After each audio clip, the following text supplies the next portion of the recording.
Why, hello guys, welcome back to another episode of Everyday EDC.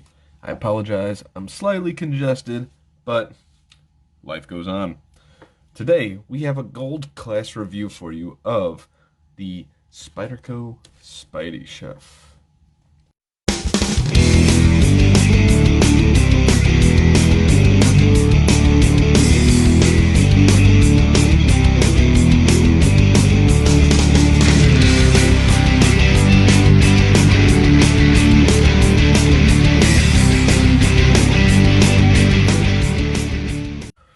Alright guys, so the Spyderco Spydiechef.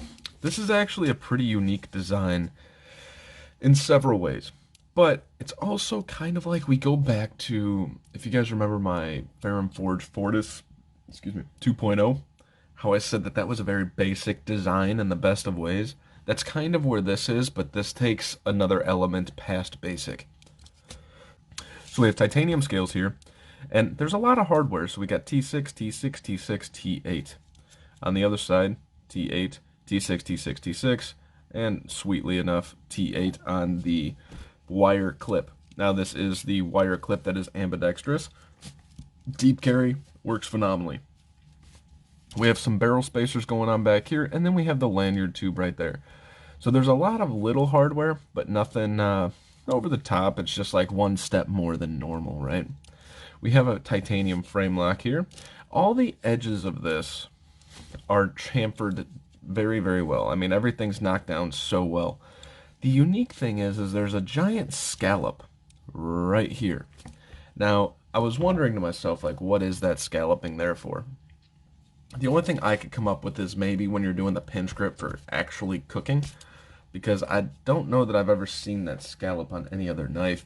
I'm sure it exists, but I just haven't noticed it. So, I mean, maybe this is what it's for, you know, when you're kind of doing like the chop cutting or that type of thing. I don't know. A pinch grip, I guess is what it's called. So again, everything's chamfered. The one thing to note is this is a frame lock, but let me get out another frame lock for you guys real quick. Maybe the Hinderer is a bad example. Do you guys notice how thin this frame lock is by comparison of, say, the Hinderer?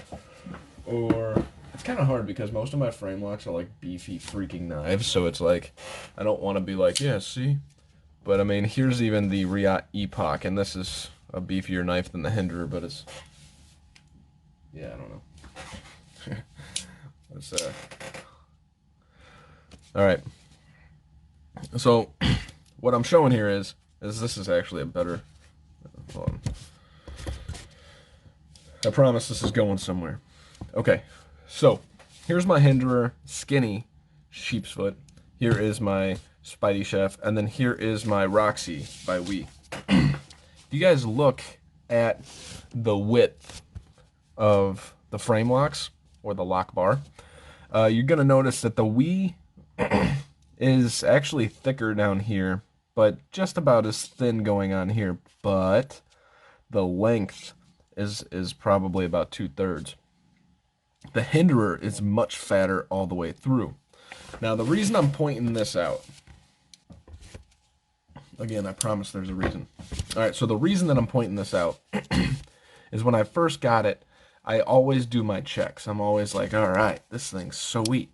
You know, and you kind of look it around, you do the flip, you grab it, and you're like, ooh, ergonomics are cool. Wow, look how thin this is. This is really nice. And then you grab it here and you go, sweet, no blade play.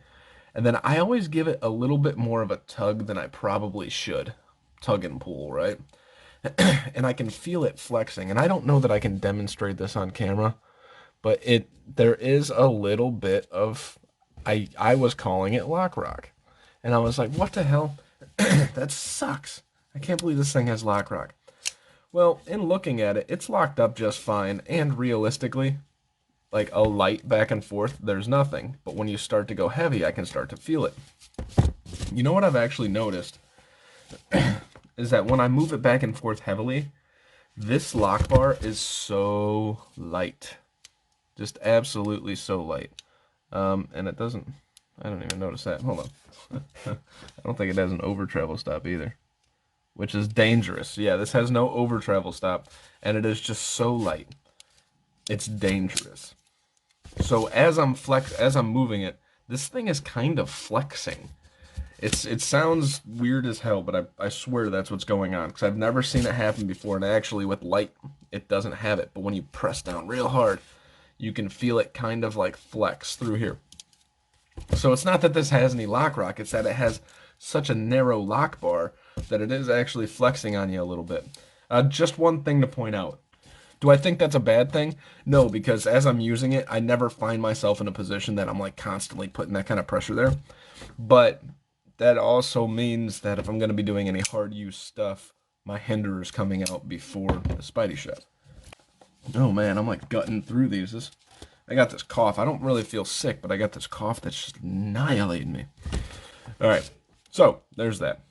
Moving on to the blade. By the way, the cough, I'm going to chop out of the video, but you guys are going to notice that my flow is weird. Like, I don't hold a consistent singular thought because I'll cough and kind of lose my mind for a second and then come back and kind of pick up where I thought I left off.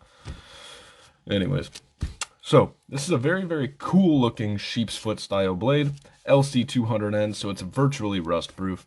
Spyderco, made in Taichung, Taiwan, and it's made by Marcin Sleesh. The same guy who made the Sleesh Bowie for all of you, all the people that are jumping on that. I don't know. I've never felt the Sleesh Bowie, so I can't really judge it. So this blade shape is awesome. It's a perfectly done sheep's foot, and it actually works so well for the idea of kitchen prep. I mean, this style blade is probably my favorite. What else does it kind of look like? And to me, this kind of looks like it almost has that. I always go back to this, the Kershaw bare knuckle blade, one of my absolute favorites. The Civivi Plethoros, one of my absolute favorite blade shapes. And they both have this. I don't think the Kershaw bare knuckle has a full flat grind, but it might. But they have this full flat grind, like start to finish, which gives you the perfect thinness behind the edge, the strength ratio. Well, I guess the hollow grind does that, but this slicing when you're push through tasks. And they have this deep, gradual belly. Ah, I love this so much. So much. So I mentioned this is a Marcin Sleesh design, Sleesh Bowie. Also a Knife Joy exclusive. This blue version is a Knife Joy exclusive. I don't really know if there's much of a difference between the blue version and the gray version. I know the blue version at Knife Joy Sleesh Bowie has a different finish on the blade. I'm not sure if this is the same case. I'll look and put it in the notes in the video. So this is the CQI version of the Spydiechef, I believe. Let me get my Jeff Dunham. All right. So I don't know if I'm going to be able to show you this, but all right, you guys really can't see it, but you see that D10 ball right there? So if it's not metallic looking and it's a little bit duller, I believe that means that it's the CQI version, right? I think the only thing different about this and the regular version, regular version being the pre-CQI, is that the D10 ball is not steel, it is ceramic. I haven't found any more differences between the two. I haven't found them. Other people found them, and I did my research based on what they found. All right. You know what's jacked up is the more I'm doing this video, and I don't mean to keep hitting on this, but it's really difficult to get through this. The more I'm doing this video, the more I'm coughing. Like, I did not cough like this morning. It's freaking insane. All right. I talked about the anti-clip, scale from Avid Curver. Oh, this is on phosphor bronze washers as well. And if you guys are noticing, you can reverse flick it. It does not look like it, but there's enough Spidey hole there for me to get my little finger in there and get it out there. So I loved this knife. I still do. I really wish I could have kept it. I actually had a weird financial situation come up like very randomly. And so I ended up, Ryan was a dude that was like, give me that knife. And I'm like, no. And I was like running off into the playground, wouldn't give it to him. Well, And when this financial situation came up, I'm like, Ryan, dude, do you still want that knife? And he's like, yeah. I'm like, all right, cool. So it worked out. Like, it was one of those situations where I did not want to sell it. Had no intentions of selling it, but we ended up selling it. I need to get on with this. This one's going to take forever. So let's get into some weights.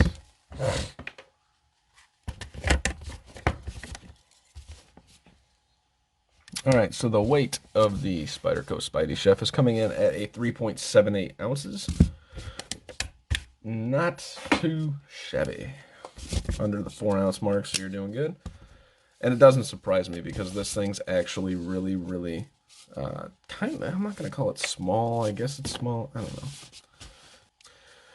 All right, so the overall length of this guy's coming in right at just about 8 inches. It may be slightly less than 8 inches, but it's right around that mark. The overall cutting edge is coming in right at 3.5, and the overall blade is coming in right at 3.5, and the overall cutting edge is coming in right around the same. So you're getting a lot of good blade length to handle ratio, a lot of good blade length to weight ratio. It's that they're both almost there. So by hitting both of those, I mean, I think that's a good thing, right?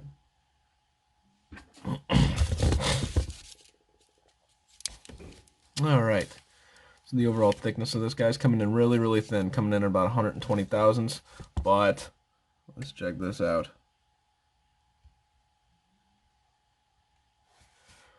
Yeah, you got 18 thousandths behind the edge. About 20 thousandths behind the edge on the tip, which is expected. I mean, the tip kind of comes down a little bit more. So you're getting a really, really narrow blade. And I can tell you, this thing is stupid slicey. Oh my goodness, is this thing slicey. It makes you so happy when you cut. Okay. So the overall height in your pocket's coming in right at about 1.4 inches. So it's not a really bad height for a Spyderco, but for most of your knives, it's a little bit taller than most of your knives. All right, so the overall thickness is coming in, wow, at a 0.39 inches thick. Now, I knew this thing was narrow in hand. I didn't know. This is probably the thinnest knife on the scales that I've ever felt. And you can feel it in hand. You're like, holy shit, this thing's skinny. But the way it's designed, I kind of think that that should be that skinny. Like, it's nice. And being that skinny makes it oh so pocket friendly. It is dumb. This thing works in your pocket so freaking well because it's so skinny. It's relatively light. You're getting a shit ton of blade for your buck right here. All right, let's get you guys some size comparisons. Here is your Civivi Brazen and your Civivi Elementum. As you can see, the Civivi Brazen is just about the same, maybe slightly shorter, but not by much. And obviously the Elementum's much shorter. God, this video is going to take so much editing from all my bodily function sounds. All right, so here is your Rat Model 1, obviously coming in a little bit longer, and your Rat Model 2, obviously coming in a little bit shorter. I'm switching up some of these, but I will do... I don't know why I switched this up now. I'm like, I'm going to switch up which knives I'm going to show, and then I don't show the Spydercos. Like, what? Here's your Spyderco PM2, a little bit longer. And your Spyderco Sage 5, a little bit shorter than the Sage, or the Sage 5 is a little bit shorter than the Chef. Probably about almost a full inch, actually. But the PM2's got about half an inch on it. Let's do a couple more here. Here is your CJRB Tigris. The Tigris is slightly longer until you add this weird, whatever that is, cut out the F word, but whatever that is, yeah, whatever that is at the end, maybe a window breaker, I don't know, makes it longer than that by much. All right. Speaking of CJRB, here is your mini feldspar, obviously coming in a little bit shorter. You guys know that I like to do my size comparisons because it's just kind of fun to see. I think I don't know. And if you guys have any one of these knives, you're going to actually know the exact size of this knife afterwards. And here's your Cold Steel 8010 and your Spyderco Man Bug. The 8010 coming in probably about a full inch longer, and your man bug coming in at about 7 inches shorter. Probably 6 inches shorter. Okay, so what are my likes, my dislikes, and then wants? So, dislikes. I mean, this this is kind of a problem for me just because once I noticed it, I can never not notice it. So, those of you that haven't noticed it yet, you're welcome. You're welcome. Um, so that's frustrating to me because I get it. It's the design. I am not faulting the knife at all. It's just frustrating that that is so narrow that I actually noticed lock rock because I'm forcing it. Maybe I'm pushing down too hard. Maybe I'm like being way too critical. I don't know. But I don't, you like, you can't, when you do it, you don't have anything here. It's not doing anything. It's when you actually push in and push out, I can feel it bow, right? And maybe that's just normal. But I don't have that on my other knives. Like my Hinderer, don't got it. Let's see here. My Ria Epoch, definitely don't have it. I mean, that's what I'm saying. Like these knives, M390, don't have it. So, I mean, this one just feels a little bit more so than most. Anyways, that's just my only dislike. I don't really have any other dislikes of this guy. What do I love about this knife? I love that freaking blade. Oh my gosh, this fat, or tall rather, profile sheep's foot blade that comes down from an already narrow blade stock all the way down to an even thinner. And the way it protrudes slightly above, or almost close to, the same distance as the handle, but you're still safe behind the handle. Like you can't slide up. It's an awesome chef's knife. It's an awesome utility knife. It's just fantastic. I love the fact that the opening hole, despite having that design where it doesn't want to show you, I can still access it. Once that, like, that's what the moment was that I told myself. I was like, you know what? I might keep this knife, right? And I know I already told you guys I sold it, but like, I didn't want to sell this. This wasn't one that I'm like, yeah, I want to get rid of this. It was a buddy wanted it. I needed some quick money, so I had to sell it. That was one of the main things. Like I picked it up, I'm like, wow, this is thin. What? You can reverse flick it? And to me, that's almost a requirement for a lot of my knives. Another thing that I really like about this is the pocket clip. So I told you my segues on this one are weird. The pocket clip here sits pretty damn deep. It's recessed. You don't have a flat screw on there, but everything else about it's awesome. I mean, it's a wire pocket clip, and it fits this thin, narrow design so well that you seriously have no idea that it is there. And, you know, last but not least, if I didn't already say that, this is LC200N. Everything on this knife is corrosion resistant. These screws, I am not sure. I do not believe that they are... I'm going to pause the video, get my magnet. And we're back. You guys haven't noticed anything. Because I'm like Doctor Strange, I can manipulate it all. Alright, so here's a magnet. A very strong magnet. None of these screws are magnetic, which leads me to believe that they are titanium.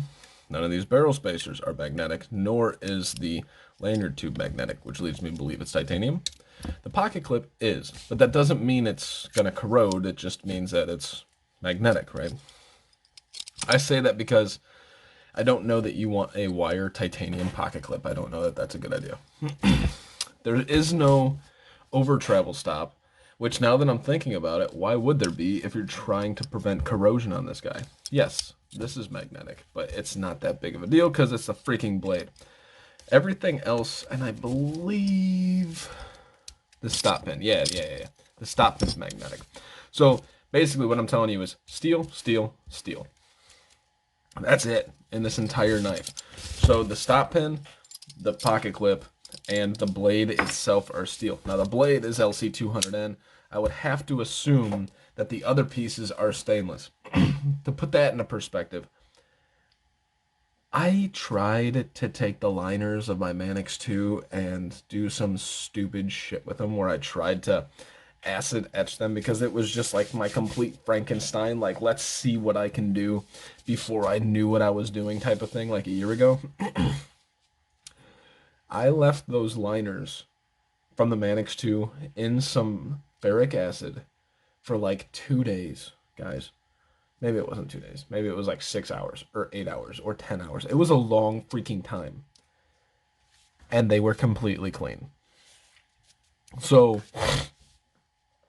what I'm telling you is there is steel that is freaking like ridiculously corrosion resistant. I wouldn't call anything corrosion proof. If I would have left it in that acid for 3 days, I probably would have found something. But 10 hours or 8 hours, it was incredible. So anyways, that's it. I forgot to mention the price of this guy. This guy's coming in at $234. Is it worth it? For sure. And actually, you can still get it. Sorry, it sounds like there's something in my mouth. I actually resorted to putting in cough drops, which are helping, but it's actually causing me to, yeah. Anyways, so $234. I believe this is still available on KnifeJoy. This is a fantastic knife. This knife is very, very good, very highly recommendable, and this is one of those kind of like the bare knuckle that once I get rid of it, I know that I'm going to want another one. I did not want to get rid of this. Financial situations came up, so you're like, I got to start offloading stuff. All right, that's all I got for you guys. My name is Tyler. This has been Everyday EDC. This is a review of the KnifeJoy exclusive, which I might not have said at any point in time in this review, Spydiechef. Thank you guys so much for watching. You guys stay sharp, stay safe, and have a great freaking rest of your day, guys. Hey guys, thank you so much for watching. This is my Patreon. This is my Instagram, everydayedc_77. We'll do a special shout out to all the Patreons: John K, Sammy, Eggs and Ham, Jason M, Dogtooth, Kaiba, Mickey, Wolf, and Captain Steve. Thank you guys so much for watching. Have a great freaking day.